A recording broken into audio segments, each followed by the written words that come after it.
এই জিনিসটা তো আমরা কম বেশি সবাই খেয়েছি। এটা হলো খেজুর। আমরা সবাই এটা চিনি। তো আজকে এই খেজুর নিয়ে একটা ভিডিও নিয়ে হাজির হয়েছি। এটা আপনারা কয়জন চিনেন একটু যদি কেউ বলতে পারেন।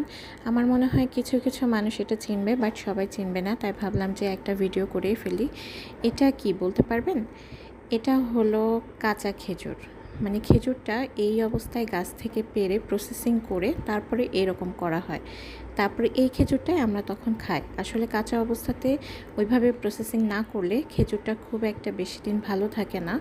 তো সেজন্য এই অবস্থাতেই পাড়া হয় এবং তারপরে এটাকে প্রসেসিং করে আমরা যে খেজুরটা খাই সেভাবে করা হয়। কিন্তু কাঁচা খেজুরটা খেতেও কিন্তু অনেক মজা, মানে এটার স্বাদও বেশ মিষ্টি মিষ্টি। তো আপনারা যারা খেয়েছেন তারা হয়তো আমার সাথে একমত হবেন। এইটার একরকম স্বাদ আর আমরা যে খেজুরটা খাচ্ছি সেটার অন্যরকম স্বাদ। তো ভিডিওটা